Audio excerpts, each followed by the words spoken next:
Au nom du Père et du Fils et du Saint-Esprit. Amen. Mon Seigneur et mon Dieu, je crois fermement que tu es ici, que tu me vois, que tu m'entends. Je t'adore avec profonde révérence. Je te demande le pardon de mes péchés et la grâce de faire avec profit ce moment de prière. Ma Mère Immaculée, Saint Joseph, mon Père et Seigneur, mon ange gardien, intercédez pour moi. Viens, Saint-Esprit, viens dans nos cœurs. Nous sommes présents dans l'Évangile. Pas simplement comme un personnage de plus, comme nous pouvons le vivre quelquefois dans nos méditations, où nous pouvons nous glisser quelque part dans l'Évangile comme un personnage témoin de cette scène. Nous sommes présents dans l'Évangile, toi et moi, mentionnés par Jésus lui-même. Il parle de nous. Il parle de nous à son Père. Je ne prie pas seulement pour ceux qui sont là, Père Saint, mais encore pour ceux qui, grâce à leur parole, croiront en moi. C'est toi, c'est moi, je crois, parce que nous croyons en Jésus. Nous croyons en Jésus grâce à la parole des apôtres. Oui, c'est bien de nous dont Jésus est en train de parler. Nous sommes le soir du jeudi saint. Jésus a lavé les pieds de ses apôtres et il va donner sa vie.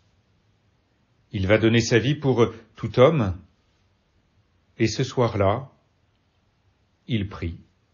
Il prie pour toi. Il prie pour moi. C'est formidable pour nous, grâce à Saint Jean, de pouvoir être témoins de cette prière.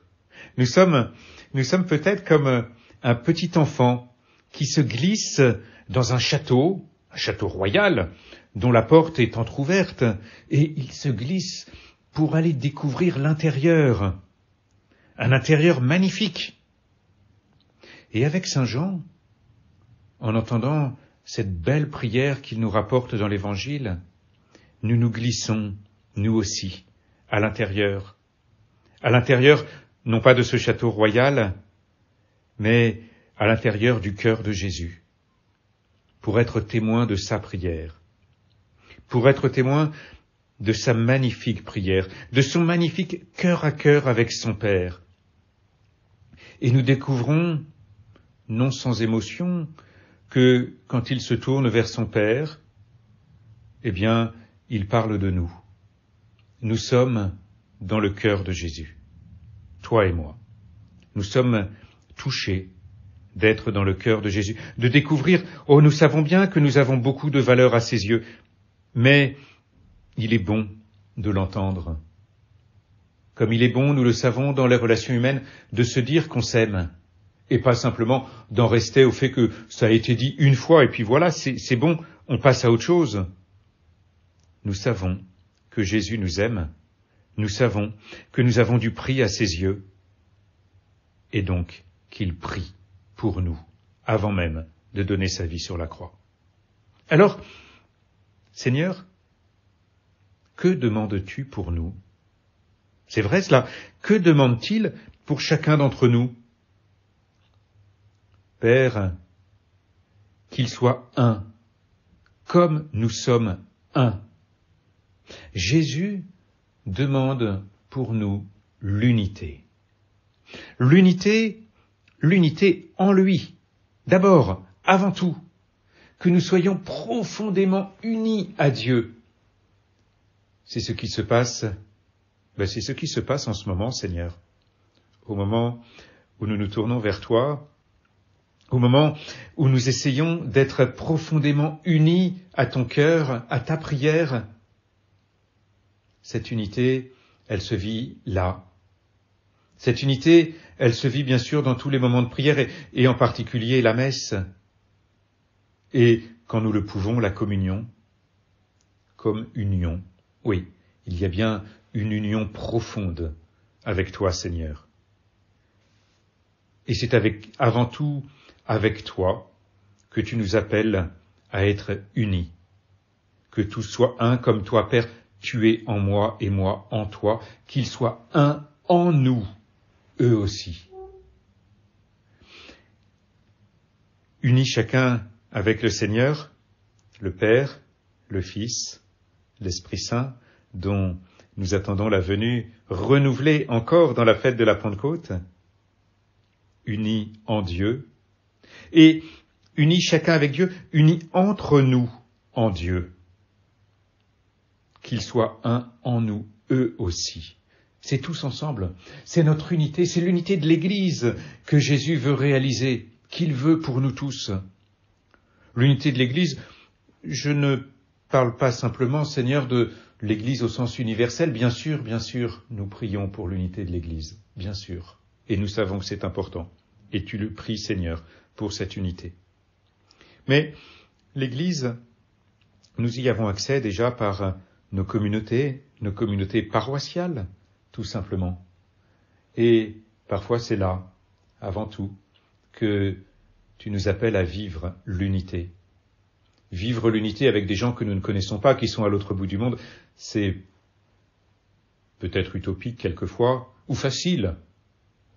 Mais vivre l'unité avec ceux que nous côtoyons, ceux dont nous connaissons si bien les défauts et qui connaissent si bien les nôtres, nous avons besoin, Seigneur, oui, pour vivre cette unité, du secours de ta prière.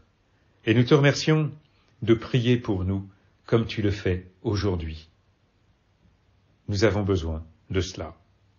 Pour que nos paroisses, nos lieux de vie chrétienne, ces cellules de l'Église, en quelque sorte, pour que nos paroisses soient vraiment des lieux d'unité.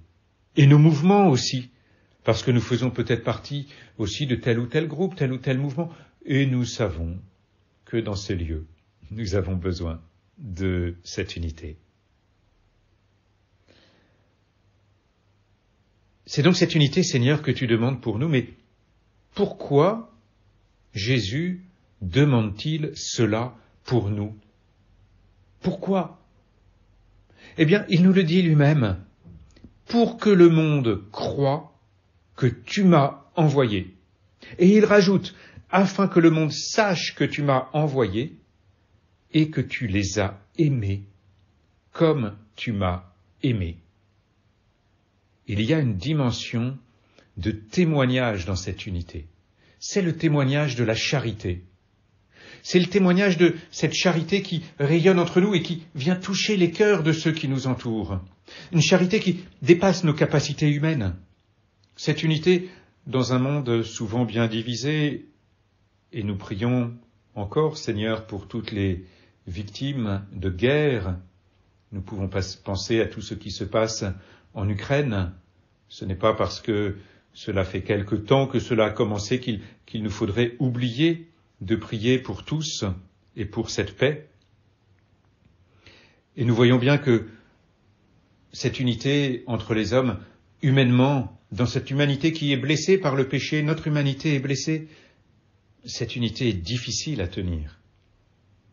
Et c'est donc effectivement ce rayonnement de l'unité de l'Église, cette unité des chrétiens, est effectivement un signe de la présence de celui qui fait notre unité, le Christ.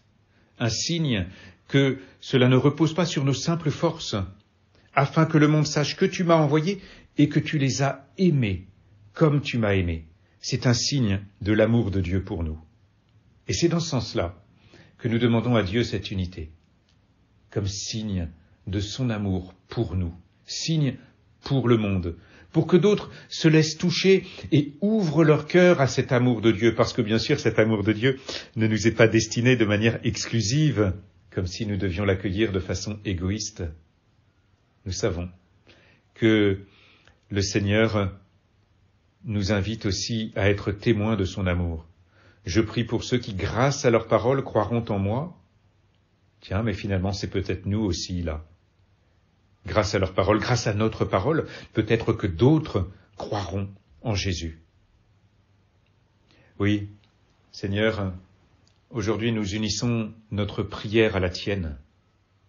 Nous sommes dans le cœur de Dieu et nous nous efforçons, Seigneur, de travailler humblement à cette unité, là où nous sommes, pour vivre selon ce que tu demandes à ton Père.